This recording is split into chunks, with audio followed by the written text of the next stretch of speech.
Jordan इकलौता मुस्लिम देश है जिसने ईरानी हमले को रोकने में खुलकर अपनी भूमिका की बात स्वीकार की है, लेकिन इसके चलते उसे अपने घर में जनता के गुस्से का सामना करना पड़ रहा है।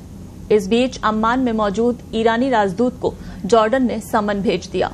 ये पेशी ईरान की उस टिप्पणी को लेकर हुई जिसमें तेहरान ने चेतावनी दी कि अगर जॉर्डन ने इजरायल की रक्षा करनी जारी रखेगा तो उसे भी हमले का सामना करना पड़ेगा।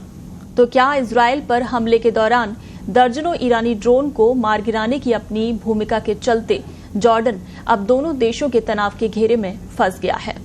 जॉर्डन की नई स्थिति बहुतों के लिए चौंकाने वाली है। जॉर्डन की सीमा इजरायल के साथ लगती है। जॉर्डन फिलिस्तीनी शरणार्थियों की सबसे बड़ी आबादी की मेजबानी करता है और ऐतिहासिक रूप से क्षेत्र में उनका सबसे बड़ा समर्थक माना जाता है।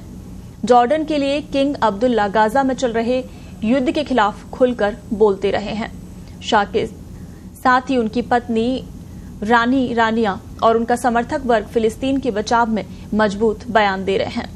जॉर्डन की जनता का भी यही रुख है।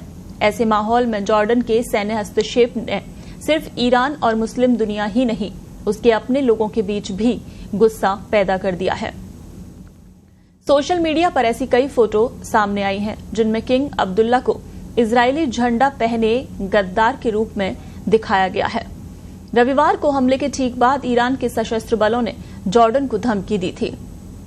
समाचार एजेंसी ने बताया कि ईरान के रिवॉल्यूशनरी गार्ड ने चेतावनी दी थी कि वो यहूदी शासन के खिलाफ दंडात्मक हमले के दौरान जॉर्डन की गतिविधियों की सावधानी पूर्वक निगरानी कर रहे थे।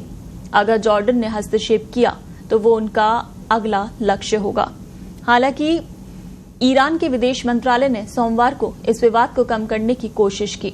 इसके प्रवक्ता नासिर कनानी ने तेहरान में ब्रीफिंग में अम्मान की भागीदारी को नजरअंदाज कर दिया। उन्होंने कहा कि मैं इन मिसाइलों को रोकने में जॉर्डन की भूमिका की पुष्टि या खंडन करने की स्थिति में नहीं हूं और ये एक सैन्य मुद्दा है जिस पर संबंधित अधिकारियों को टिप्पणी करनी चाहिए। कनानी ने कहा कि जॉर्डन के साथ हमारे दोस्ताना संबंध हैं और पिछले महीनों के दौरान दोनों देशों के अधिकारियों के बीच लगातार संपर्क रहा है। कनानी ने उम्मीद जताई कि अरब देश 1 अप्रैल को सीरिया में अपने वाणिज्य दूतावास पर हमले के लिए ईरान की वैध प्रतिक्रिया का समर्थन करेंगे। ईरान ही नहीं, जॉर्डन भी अपने बयानों से स्थिति को संभालने की कोशिश करता दिख रहा है। अम्मान ने इस बात पर जोर दिया कि जॉर्डन की कार्रवाई उसकी आत्मरक्षा और हवाई क्षेत्र में संप्रभुता की रक्षा का मामला था। जॉर्डन के विदेश मंत्री अयमान अल सफादी अपने फिलिस्तीन समर्थक बयानों के लिए जाने जाते हैं। उन्होंने कहा कि ईरानी ड्रोन और मिसाइलों के गिरने का खतरा था। अगर ये खतरा इजरायल से आया होता तो भी जॉर्डन यही कार्रवाई करता। जॉर्डन के राज्यों के समर्थकों ने आगे बयान जारी कर कहा, हम इजरायल के सहयोगी रक्षक या कठपुतली नहीं हैं।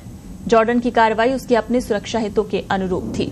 ईरानी हमले के बाद जॉर्डन कैबिनेट ने एक बयान जारी कर कहा वो अपनी जानकारी के लिए सोशल मीडिया के बजाय केवल आधिकारिक स्रोतों पर भरोसा करें।